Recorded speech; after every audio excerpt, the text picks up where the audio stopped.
Ezra English. Passive listening practice. Idiom series. Topic: weather. Under the weather. If you're a beginner English learner, you might have come across idioms that seem confusing or difficult to understand. However, mastering idioms can help you communicate more effectively with native speakers and make your English sound more natural. One such idiom is under the weather. In this audio, we'll discuss different situations where you might hear this phrase and explain what it means. 1. Feeling sick. The most common situation where you might hear the phrase under the weather is when someone is feeling ill. For example, if your friend says, "I'm feeling a bit under the weather today," it means they're not feeling well and might need to rest. This idiom is often used as a polite way to say someone is sick. 2. Missing an event. If you can't attend a social event or meeting due to illness, you could use this phrase to explain why you're not coming. For instance, you could say, "I'm sorry, I can't come to your party. I'm feeling under the weather." This lets the person know that you're not feeling well and can't make it to the event. 3. Poor performance. If you're not performing well in a competition or game, you might use this idiom to explain why you're not doing your best. For instance, if you're playing basketball and not scoring any points, you could say, "I'm feeling a bit under the weather, so I'm not at my best today." This shows that you're not feeling well and might be affecting your performance. 4. Recovering from an illness. If you've been sick for a few days but are starting to feel better, you could use this idiom to explain your recovery. For example, you could say, "I was under the weather last week, but I'm feeling much better now." This lets people know that you were sick, but you're now on the road to recovery. 5. Poor weather conditions. Although under the weather generally refers to feeling sick, it can also be used to describe poor weather conditions. For example, if it's raining heavily and you don't want to go outside, you could say, "I don't want to go out. It's really under the weather today." This means that the weather is bad and you don't want to go out in it. In all of these situations, under the weather means that someone is not feeling well, either physically or mentally. It's important to remember that this is a polite way of saying someone is sick, so it's not appropriate to use it in situations where you need to be more direct. However, it can be a useful way to communicate your physical state without being too blunt. In short, under the weather is a common idiom that English learners should be familiar with. By understanding the different situations where this phrase can be used, you can improve your ability to communicate with native speakers and make your English sound more natural. Whether you're feeling sick, recovering from an illness, or experiencing poor weather conditions, under the weather is a versatile phrase that can help you convey your physical state to others.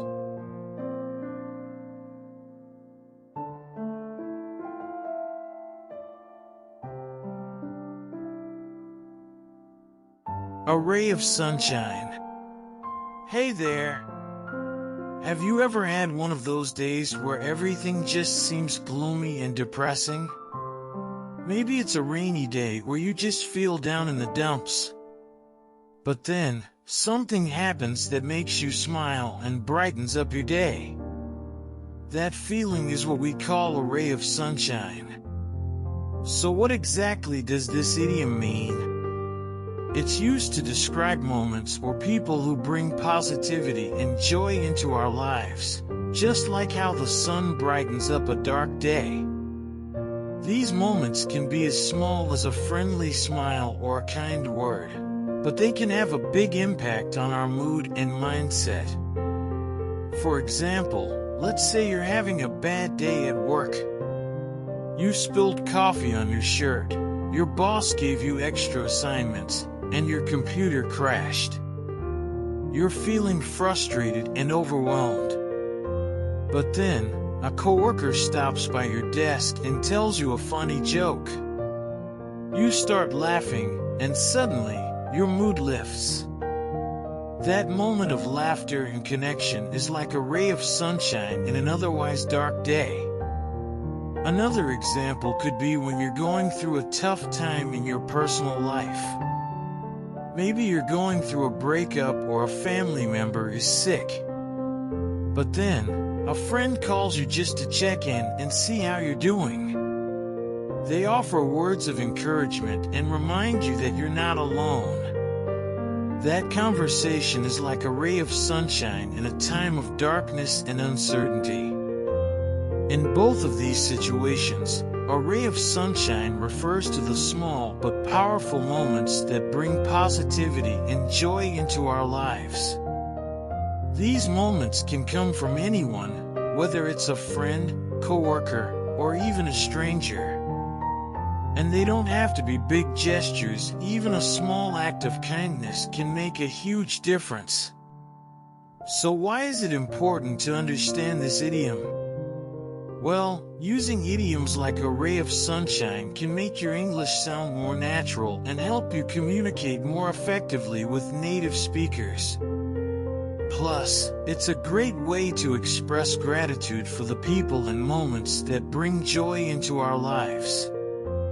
Long story short, a ray of sunshine is an idiom that describes moments or people that bring positivity and joy into our lives, even in the darkest of times. These moments can be small but powerful, and they can come from anyone. By understanding and using this idiom, English learners can improve their communication skills and express gratitude for the positive influences in their lives. So keep an eye out for those rays of sunshine, and don't forget to thank the people who bring them into your life.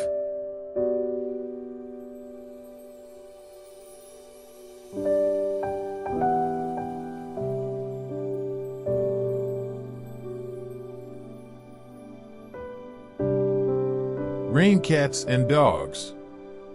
Have you ever heard someone say it's raining cats and dogs and wondered what that means? Well, it's actually an idiom that means it's raining very heavily. But why cats and dogs? That's a good question, and the origin of this idiom is a bit of a mystery. One theory is that the phrase comes from Old English folklore. In some stories, cats and dogs were believed to be able to control the weather. So when there was a particularly heavy rainstorm, people would say that the cats and dogs were fighting up in the sky, causing the rain to fall. Another theory is that the phrase comes from a more literal interpretation.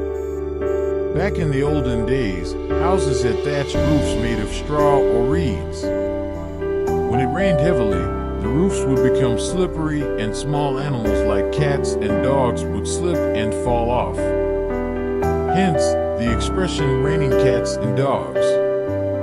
Regardless of its origin, raining cats and dogs is now used to describe any heavy rainstorm. For example, let's say you're planning to go for a walk in the park, but then you look outside and see that it's pouring rain. You might say, I can't go for a walk now, it's raining cats and dogs out there. Or, if you're watching a sports game and the rain starts coming down in sheets, the commentator might say this rain is really coming down, it's like it's raining cats and dogs. In both of these situations, the idiom raining cats and dogs is used to describe a heavy rainstorm. So why is it important to understand this idiom? Well, using idioms like raining cats and dogs can make your English sound more natural and help you communicate more effectively with native speakers. Plus, it's a fun way to describe a particularly intense rainstorm. To sum up, raining cats and dogs is an idiom that means it's raining very heavily. While the origin of this phrase is unclear, it's now commonly used to describe any heavy rainstorm. By understanding and using this idiom, English learners can improve their communication skills and add a bit of fun and creativity to their language use. So the next time you see a storm brewing, remember to keep an eye out for those cats and dogs.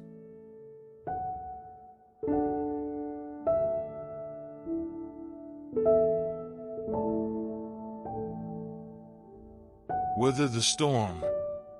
Have you ever heard someone say, "I just need to weather the storm"?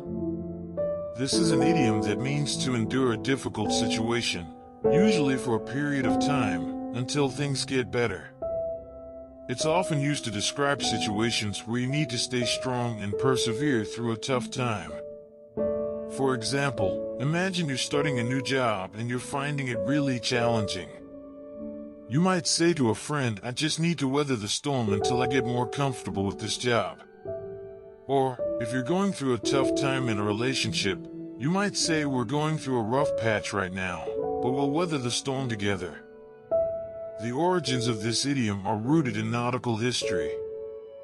Sailors would often have to navigate their ships through dangerous storms, and the crew would need to work together to ensure the ship survived. When sailors successfully made it through a storm, they would say they had weathered the storm. Nowadays, the idiom "weather the storm" is used to describe any situation where you need to stay strong and persevere through a difficult period. For example, if you're going through a financial hardship, you might need to weather the storm until you can get back on your feet. Or, if you're dealing with a personal crisis, you might need to weather the storm until you can come out the other side stronger. By understanding and using this idiom, English learners can improve their communication skills and express their emotions and situations more accurately.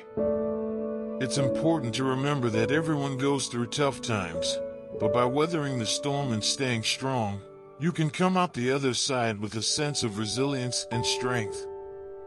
So the next time you're facing a difficult situation, just remember to weather the storm and keep pushing through.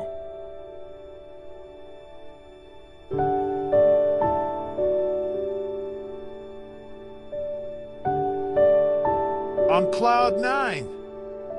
Have you ever felt so happy and excited that you felt like you were floating on air? Well, there's an English idiom that perfectly captures that feeling on cloud 9. Now, we'll explore the meaning of this idiom in more detail and give you several situational examples to help you understand it better. To be on cloud 9 means to be extremely happy and overjoyed about something. It's often used to describe the feeling of being on top of the world and having everything go your way. Here are a few examples. For example, imagine you just got accepted to your dream school or landed your dream job. You might say, "I'm on cloud 9 right now. I can't believe this is happening." Or, if you're in a new relationship and everything is going perfectly, you might say, "I feel like I'm on cloud 9 when I'm with them." Imagine you've been waiting for months to hear back from your dream job. Finally, you get the call saying you've been hired. You would say, "I'm on cloud 9 right now. I can't believe it."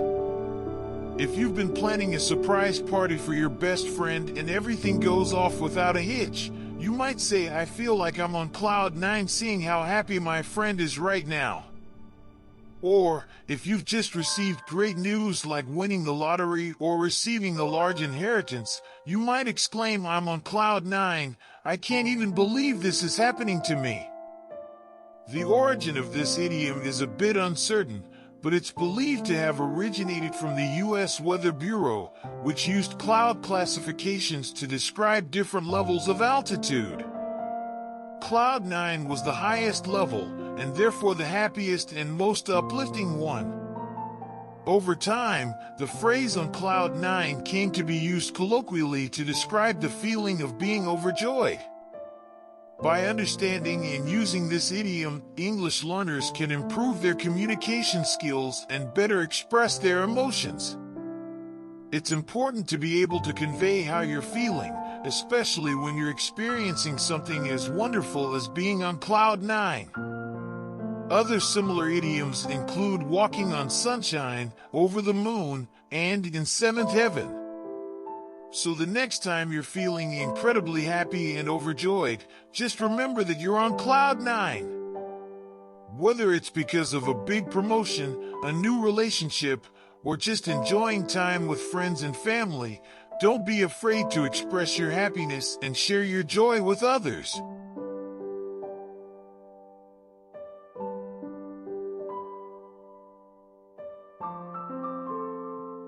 A perfect storm. Picture a storm that is so powerful and so intense that it seems almost unreal. This is exactly what the English idiom "a perfect storm" conveys: a situation where multiple factors come together in a way that creates a catastrophic outcome. Today, we'll explore the meaning of this idiom in more detail and give you several situational examples to help you understand it better. The phrase "a perfect storm" gained popularity after the publication of the book and the subsequent film adaptation of the same name.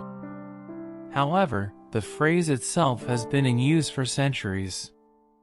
It refers to a rare combination of circumstances or events that leads to a particularly severe or disastrous outcome. Here are a few examples. Imagine that you're planning a wedding and everything that could possibly go wrong does go wrong. The caterer drops out, the florist forgets to deliver the flowers, and the venue is double booked. You might describe this situation as a perfect storm of wedding disasters. If you're a business owner and your company is facing financial difficulties due to economic recession, low demand for your product, and a sudden increase in production costs, you might say that you're experiencing a perfect storm of financial problems.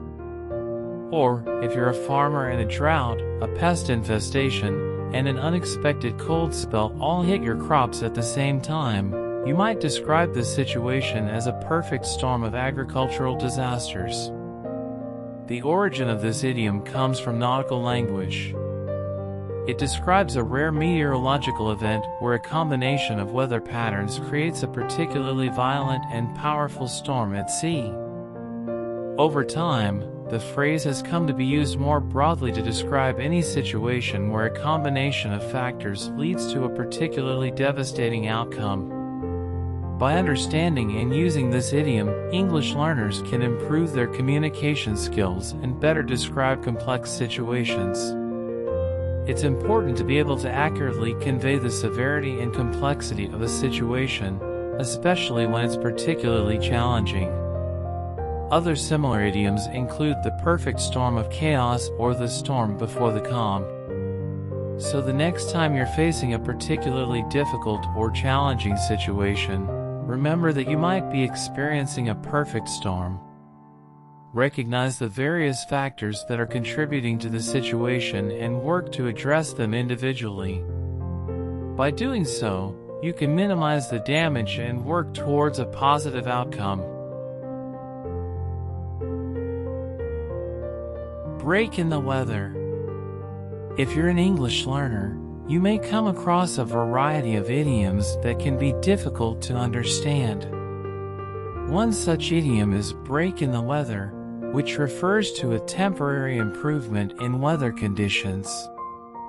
In this audio, we will explain what this idiom means and give you a few examples of how it can be used. The phrase break in the weather is commonly used to describe a temporary change in weather conditions. For example, if it has been raining for several days, and the sun suddenly appears, you might say that there has been a break in the weather. Similarly, if there has been a long period of hot, dry weather and a sudden thunderstorm brings cooler temperatures, you might describe it as a break in the weather. Here are a few more examples of how this idiom can be used. I'm so glad there was a break in the weather today. We were able to go for a walk without getting soaked. We were worried that the outdoor concert would be canceled due to the forecast, but there was a break in the weather just in time. The farmers have been hoping for a break in the weather so they can harvest their crops. The rain has been delaying their work. The idiom break in the weather can be used in a variety of situations. It is commonly used in conversations about the weather and can be used in both formal and informal contexts. It is important to note that this idiom is usually used to describe a temporary improvement in weather conditions rather than a long-term change.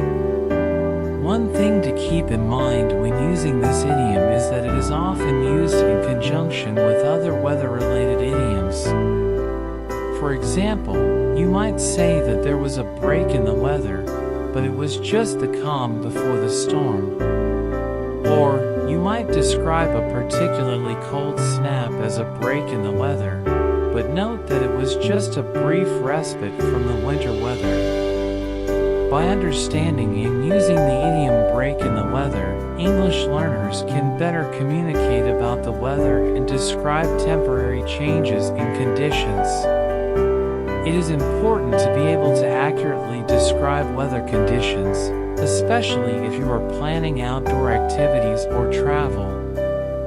In summary, if you hear someone say that there is a break in the weather, they are likely describing a temporary improvement in weather conditions. The next time you're discussing the weather with someone, try using this idiom to describe a sudden change in conditions. It will help you communicate more effectively and sound more natural in English conversations.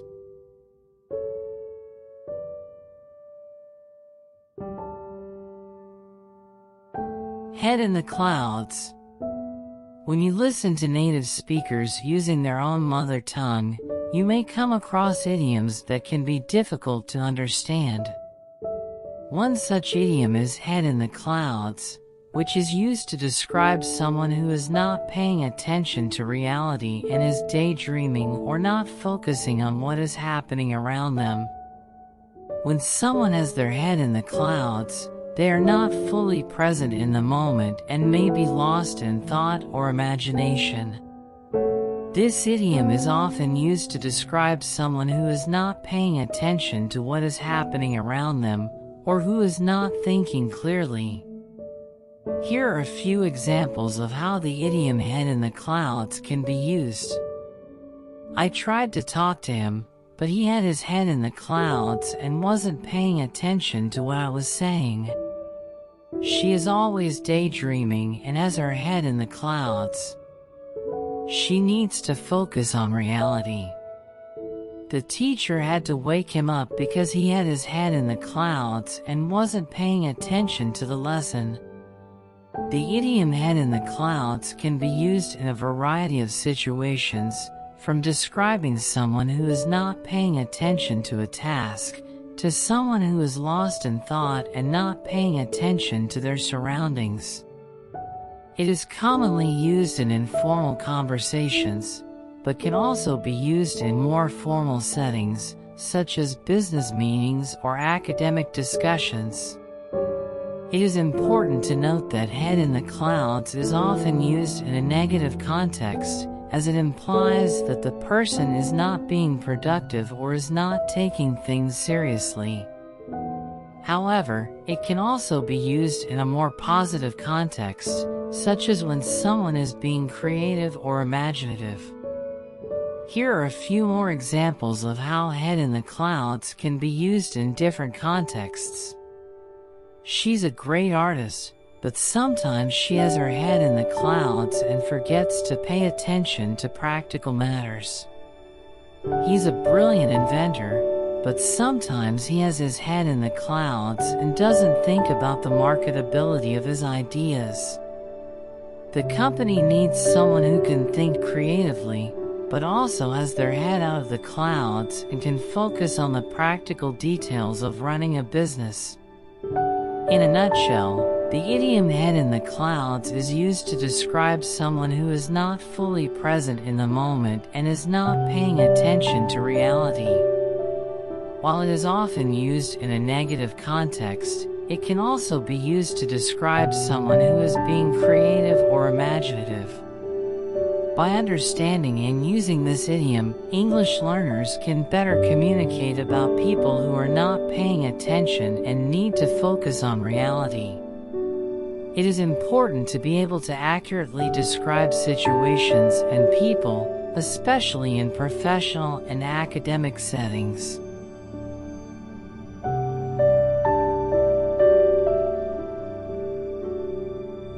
This is the end of Idioms series, Topic Weather, Part 1. Let's look forward to the next part. Meanwhile, just take a look at all idioms we have learned today and try to use them in your daily life. Have fun learning English with Ezra English. Please subscribe for more content like this.